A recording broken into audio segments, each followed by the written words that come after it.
Giles, KOZ and Bellevue, Omaha, Council Bluffs.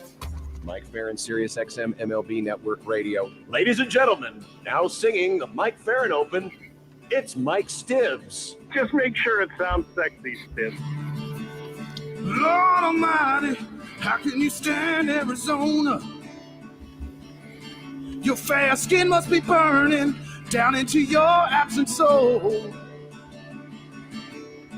Mike, Mike, Mike, Mike, we can barely hear you. It sounds to me like you called us from inside a hole. But your phone calls lift me higher, like the ERA of Mark Pryor. Your hair looks like it's on fire. You're Mike Ferrin. You're just a hunk of burning love. I love this time of year because we're watching the exact same thing. I always like to try to figure out whose TV is ahead, Mike's or ours. I think Mike's is ahead by 15 to 20 seconds. Ours is way behind. Yeah, I don't understand. We have cable. We have direct cable. I think, don't you have direct TV? Yeah. So direct is usually behind. Yeah. Weird. Well. Not today. It's 3-1, baby. 3-1 Houston. Damn it. And they're stealing bases. Did something Stealing? happen? Yeah, stealing bases. Huh. Did something happen over the last, 36 hours that might have motivated the Astros to come out with a little extra fire in their step today? I think all that stuff is kind of bull roar. I think they're a good team. I think, listen, one of the things that the White Sox have had an issue with is giving an extra 90 feet. We saw it in game 1. Wild pitch helped set up poor decision with the baseball by Yohan Moncada. Today, they've already stolen 3 bases on Yasmani Grandal, right? Because they with Kopech in the game, he doesn't hold runners well, and that set up this run. So, yeah, I think it's just the Astros being the Astros. They're a really good offensive team in particular, and now the White Sox are going to have to score a bunch of runs against Lance McCullers Jr., which is something they couldn't do in game 1. So why do you think Tepera even mentioned it in the first place? Ryan Tepera, if you missed it yesterday, he made the comments after game 3 about the sign stealing. And he was a guy who wasn't even on the team at the beginning of the season. He was on the north side of Chicago. Yeah, I don't know. He was in Toronto before that. So, he faced the Astros, over the years. I don't know why he said it. Who knows? I'm just like, it didn't make any sense at the time. It didn't serve any purpose other than to create a great Dusty Baker moment when he said, I didn't even know who this guy was until I saw his name on the roster, which was fantastic. But apparently he wasn't following the MVP race in the National League last year where Tepera got a vote. But when somebody accidentally he clicked on his name instead of Trey Turner's that's the problem with septuagenarians and online voting, I guess. But at any rate, I have no idea what he was trying to do with that. It didn't serve any quality purpose other than to say that the Astros are in your head. So which is probably not something you want to admit to, right? Normally, I think we've all learned, right? If they tell you that something isn't a big deal, then it probably is a big deal to you. Right. And it'd be a different thing if he had said it after a loss. He said it after they'd won. Yeah. And so I don't know. The swing and miss wasn't even that. It was more, right? 22 swings and misses, I think they had, but it was like 16 and 17 in the first 2 games of the series. And the White Sox threw more breaking balls at him in game 3 because they were all over fastballs because it's a great fastball hitting team. And notice that the 2 big hits that they've had in this game have been on 2-strike fastballs. To me, that's a big part of the story here is that they apparently, whatever lesson they learned from game 3, they didn't decide to apply it today, at least to this point. Mike, if the Astros hold on and win and go on and face the Red Sox, who is America going to root for? Those are 2 hated franchises. Well, probably whoever wins the National League. No, who are they going to root for in the AL, though? You don't have to root for whoever wins in the National League. Yeah, just all right, fine. I'll get to the World Series and deal with the Red Sox are kind of interesting because they're a little bit of an It sounds weird to say, but they're a little bit of an underdog team. I don't think there were a whole lot of people. I don't think even they anticipated that they would be in this position this year. They thought they were going to be more competitive, but they have a chance to go to their 5th World Series since 2004, which for those of us who grew up in Generation X or before seems absolutely laughable that the Red Sox would go to have a chance at a 5th World Series win in 17 years and 18 seasons, so I don't know. I mean, I think I don't know who they're going to root for. I mean, I personally I like both managers an awful lot. I like I like a lot of the players on both of the teams. I think there's something to be said for Dusty getting a crack at a World Series title as well. And because that's the one thing that's still kind of missing from his resume as a manager is as a World Series championship. So, and that said, Alex Cora is a great manager. He has done a terrific job with Boston. So I don't know. To be honest, I don't really spend a whole lot of time thinking who America is going to root for on any such game. So, wow, sad. Out on America. 2-run double, by the way. Houston now 5-1. Yeah. While we do this, I'm going to be putting a flight on hold to go to Houston for game 1. So if I get distracted, you'll know any why. miles? Can you go for free? No, I have to work, so they don't get my miles. Oh, okay. Uh-huh. Wow. See, yeah, he gets compensated for what a this life flight. you get paid to watch baseball. Yeah. And we get paid to watch Husker football. I mean, technically you get paid to watch baseball too, Josh. You just don't choose not to do it. That's true. Yeah. For one segment a week, I get paid to talk baseball. And then I guess in what you say every now and then too. Why is, Cora obviously did a great job, but why is it the Red Sox were able to get in this position? I don't know. I really don't. I wish I had a good explanation for you as to why it happened that way, but I don't. I'm still one of the things that I think is a really interesting storyline in this series is how the hell did you get here? What did you know that we didn't? And still I don't think that they have a very good answer for that overall. I mean, this is probably a team that exceeded expectations. I mean, listen, they've hit their way through this series, right? They didn't have a great pitching series against Tampa Bay in the end. They gave up a lot of runs. That doesn't necessarily bode well against a Houston pitching staff that is pretty good. Now, they scored a fair amount of runs too, which is, certainly exciting potentially for them. But I don't really know. I mean, they had okay starting pitching all year. They had okay bullpen work. They've done a good job of using their best pitchers at the highest leverage times, and they have a good offensive team. So I think all of those things factor into it for sure. But I'm not sure that I can put a finger on exactly why this happened. So, or why this is potentially, going to happen. Yeah, and I was looking at their record today. 13-12 in July, 12-16 in August. I remember talking about their swoon with you, Mike, and then 14-11 last month.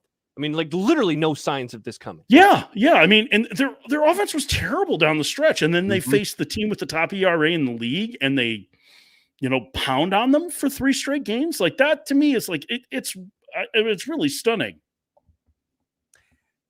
The strangeness of it all, though, and of course, there always has to be happy for Boston. What a city! Oh yeah, long-suffering fans. But the strangeness of it all was the quirky play in the 13th inning when we talked about it yesterday. Yeah, on Sunday the Kiermaier hits the track, hits the wall, hits Renfroe, goes over the wall. It's a ground rule double, costs the Rays a run. Here's my idea, Mike. Tell me what you think. I think we need to revisit ground rule doubles and make them ground rule triples if they go over the outfield wall. And that will eliminate any problems with runners on base. Because I'm not a big fan of making the umpires make a judgment call. Well, I think umpires don't have a judgment call. There's no judgment call on it. That's what I'm saying. In the rule book is it's 2 bases. So I know. No judgment. I know, but what I'm saying is I'm hearing some people say the adjustment should be let the umpires judge whether or not they think the run was going to score. I'm saying some people say a that lot out. of things. Yeah, I know, but I'm fine saying the way it is. I'm saying ground rule triple. No, the rule's fine the way it is. This is the first time we've seen this. It's happened twice maybe in the course of the last 30 years we can think of. Ground rule doubles all the time that cost teams runs. It just has never happened in as weird a way. I don't have any issue. No, I'm not even going to entertain it because I don't want to change the rule. I don't think that there's any need to change the rule. Even if it costs a team a run. Don't care. In a playoff game in the 13th. Don't care. Roasted. I like why would the rule be different for the 13th inning of a playoff game than it is for the first inning? No, I'm saying I know, but still, it doesn't matter. Ground rule triple. That's them's the breaks. That's life. Not everything's going to be handed to you, kids. What's wrong with the ground rule triple? We don't have enough triples anyway in baseball. Don't like it. Nelson Cruz doesn't get ground rule triples because he's not the only way he's going to see third base is either on a homer if there's 3 hits to score him from first. See, that's what I'm saying. We need more triples. More triples. I don't think that's the kind of triples that they're trying to get. All right, fine. They need to make Fenway build a taller wall. Build that wall. That's what they need. Meanwhile, Dodgers, Giants. Getting exactly what we thought. 1-0 last night. Hey, listen, I love it. As many runs as goals in this soccer match that we're watching. I love pitchers' duels in the playoffs. Love them. I do too. And I love the fact that for once, Dodger Stadium's playing like Dodger Stadium used to play. It took, Mother Nature to make it happen. But this series has been everything I thought it would be. So who do the Dodgers turn to tonight? I haven't even looked. Walker Buehler on short rest. They have gone with Walker Buehler. Okay. Yeah. Obviously, it's anyone you can on deck because the season's on the line. Yeah, I mean, I think that it makes sense. It makes sense to do that. I mean, I think that's it's a tough spot because Buehler's never done this before, right, at the major league level. But he's your best pitcher that's available to pitch, and you're probably going to back him up if you need to get an inning from Urias. You can. I think it makes sense to put him out there and see how long he can go. Can he go, what did Eduardo Rodriguez go yesterday? 4 1/3, 4 2/3, something like that. So I think from the Dodgers standpoint, I certainly understand it. And you're right. It's all hands on deck. And I think what's so interesting about Anthony DeSclafani, who's facing him today, is if you look at DeSclafani's numbers in the aggregate against the Dodgers, they're pretty terrible. But one outing, he gave up 10 runs in 10 2/3 innings. And in the other 5, there was another one that was not great. There were 2 that were so-so.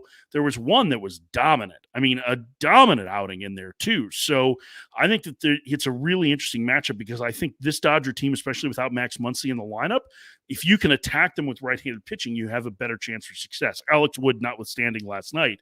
So I'm really kind of curious to see how this plays out this evening.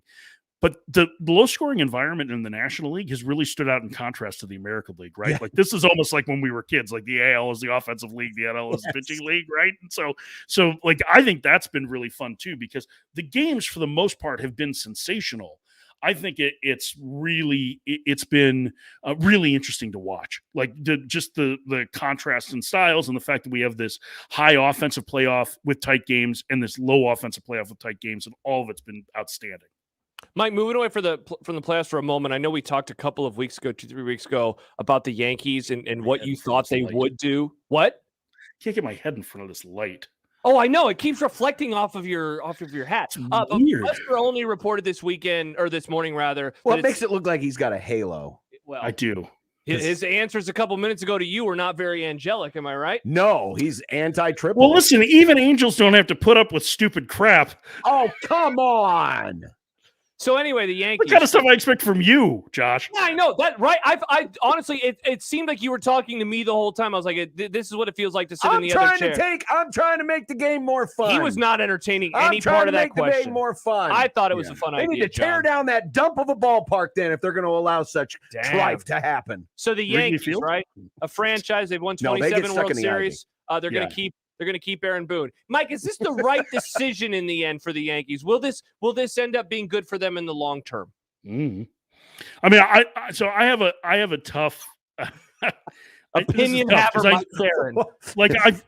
I've known Booney for a long time, and I love Aaron. Like, you guys know him. I mean, he did College World Series for years. Like, Booney's great. Did they have a good season this year? I mean, they made the playoffs, but they didn't achieve the goal that, most of the Yankees' success came pre-integration, let's remember. So, like, there's a lot of those 27 championships that are gathering a significant amount of dust.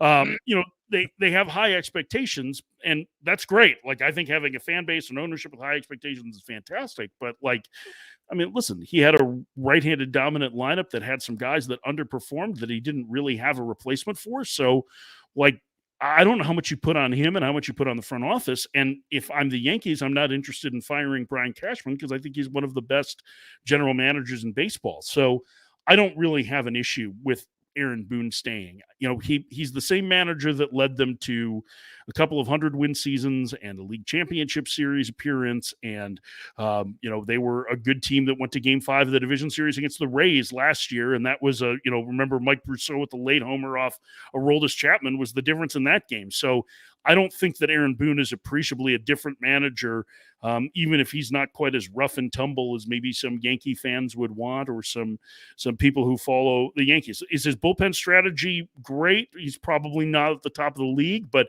is that something that he's smart enough to improve on? Yeah, I think so. So I don't really have an issue with it if that's the case, that the Yankees plan to retain Aaron Boone. It made a lot more sense than the rumor that San Diego had interest in him, which doesn't fit the mold. That was Buster's rumor last night, and I was like, okay. Not buying it. I think all of these jobs are custom fits, right? Like, that's the thing is, like, I think Aaron Boone could be a really good manager in a lot of different spots. I don't know that he's the guy with the gravitas that you need in San Diego. I think Ron Washington's a great fit in San Diego because Ron Washington has a relationship with that front office, and he's going to put a boot in the backside, and he's going to, some of the stuff that's gone on behind the scenes that have had players backbiting about, Wash isn't going to stand for because it's just who Wash is. So, like, he's a great fit in San Diego with the personnel that they have. Those players will love him. They would get better playing for him. He's a great fit there. I don't know that Aaron Boone is. Same token, I don't think Ron Washington would be the right fit to manage the Yankees. So, or that Wash is the right fit to manage the Mets. So I think that it's all about the personnel that you have around you. Have we found the Brewers' offense? Do we know if it exists? Is it anywhere? Is it under your hat? Is it like on a milk carton somewhere? Or is it should be. Now I know they kind of struggled a bit down the stretch, but they had also, sealed up the National League Central, with a few games to spare. But Atlanta has really stifled them in this series. They haven't scored since the home run. What, it was at the 8th inning in Game 1? 7th inning, Game 1. That's the only run that they've scored That's in the series. Yeah, and like, their pitching has done a great job. Like, Woodruff gave up 3 runs. Hauser's given up 4, 2 of which are homers to Jack Peterson. Like, that's it. I think Atlanta's pitching deserves a lot of credit. Their starters have been very good this year. And I think what's been surprising has been the success of their bullpen. Their bullpen has been excellent. And that, I think, it carries a lot of it. And their offense has been, just ferocious enough. I shouldn't say ferocious. That's probably not the right word. I mean, they've scored 7 runs in 3 games. Now, I don't know if you guys saw this, but Jorge Soler tested positive for COVID-19. And is off the roster for now. They've had to readjust their lineup. Christian Pache was added to the roster and is going to play center field today for them, which gives them a better defender there. But Soler is a guy that you had to deal with right away at the top of the lineup, and is a scary offensive presence that they acquired at the trade deadline. It would seem that he is out unless he's just under the weather, which, if you're just under the weather, they can put you on the COVID IL even in the postseason. And then when you're able to play again, when you clear protocols, you can come back. So if they did get this extended to a 5th game, it would seem that he is unlikely to be available. That's a potentially big loss for an Atlanta team that isn't really scoring a ton of runs either, but we'll see how it plays out today. I'm not a huge fan of Charlie Morton going in short rest on this. I think they had other options that were available to them. Now, they've got a pretty good backup option for Game 5 in Max Fried on regular rest. But I also like, even without Soler, like, if you're Atlanta, you want to face a lefty, I think. And as good as Eric Lauer has been, I'm not sure that this is the best matchup for him, which means he's going to go out and throw 7 shutout innings today. Probably. Mike, before you go, we got an email from Chris in KC. Hi, Chris. As our conversation started, he says, for the last week, my 4-year-old has been asking for the Mike, Mike, Mike song. I've been trying to play him Be Like Mike all week and he'll tell me wrong song. We just heard the open and I got the Dad, this is the Mike, Mike, Mike song. Mike's got a 4-year-old fan down here in KC. See, and who said Stibbs couldn't positively impact the children? From the grave, even. Yeah. From Whatever the grave. happened to that guy? He died. I don't Is he on a know. Quick Trip? No, that was Shane who did that. Shane Remember did that. Yeah, Shane Yeah. went to the Quick Trip. Yeah.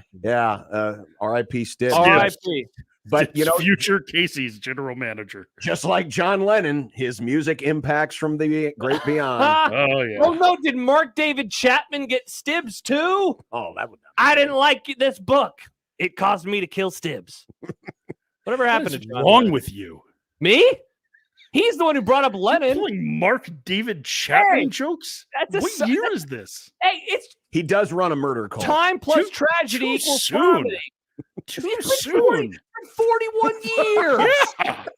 Some things are just like, man, 41 this years. is What, next month? Was it November? Was December. it December? Okay, so we're December. almost there. This is dark. R.I.P. Very I like dark. this version of Josh. I thought that Must was have a lost funny money on the joke. Huskers this weekend. I did not bet on them. He I did not What not. bet happened on with them anyway? I didn't see. They lost in lost. horrifically horrible fashion again. It wasn't as horrifically horrible as Michigan State. They fumbled. The quarterback who had 4 touchdowns for Nebraska, he fumbled the ball on their second to last offensive drive, setting up a Michigan game-winning field goal. Well, at least it wasn't Rutgers. At least it wasn't Rutgers. Actually, Rutgers is better this year. So, Then Michigan. Oh, Nebraska beat Rutgers. but Nebraska. No, doesn't play them. Rutgers lost to Michigan a few weeks ago. What's Nebraska's record now? Are they 3-3? 3 and 4. Mike, I look at our board every day, and What I was my all- prediction again? You said 4 and 4 and 8. 8. I'm going to be light on that. I think they might get to 5 wins. They're going to get to Yeah, 5. yeah. They're going to get to 5. Are they If going they to get don't to get- 6? if they don't get win number 4 this week, there's problems. Who do yeah. they have? Minnesota. Minnesota.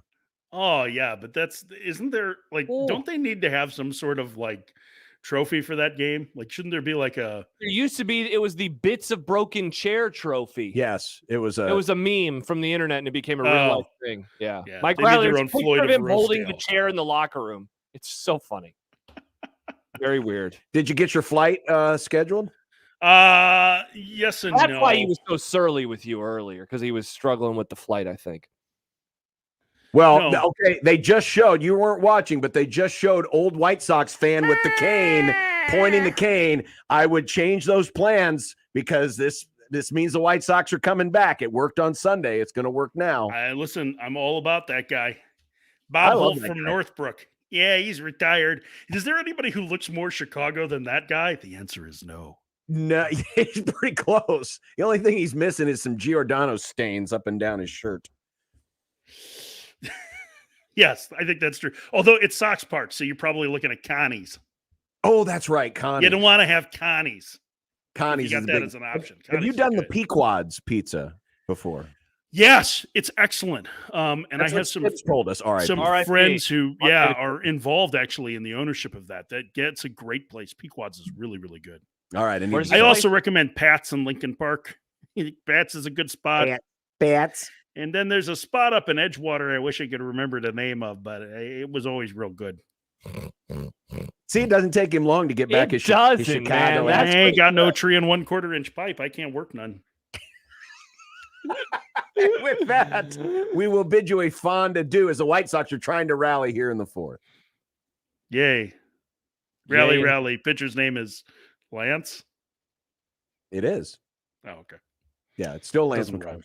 No, All it right. doesn't. Bye, Mike. There he Later, goes. Mike Ferrin, ladies and gentlemen. Sirius XM MLB Radio on the Diamondbacks Network. Couple tweets. Craig and Lincoln says, wait, John, who hates the NBA timeout rule, is for changing a Major League Baseball rule because of the playoffs. And Jed says, Not because of the playoffs. It's just And Jed says, so John is trying to make the game more fun when coming up with dumb ideas to a game, yet he defends as such a great pure game. Yet, when other ideas come up in all sports, he pouts and shouts in a whiny voice, you want change because it will be different. look. The folks are coming after you, John, and your bad takes. You agreed with them. I know. I don't really care, though. Ground rule double, ground rule triple. All I am here, I'm just here to take more of the decision power out of the umpire's hands. That's all I am. Not a bad idea. I don't want them having to make any decisions Down with umpires. because they have a hard enough time doing the job as it is. That's true. Right? You're not wrong. All right, we will continue with more of Unsportsmanlike Conduct after this on 1620.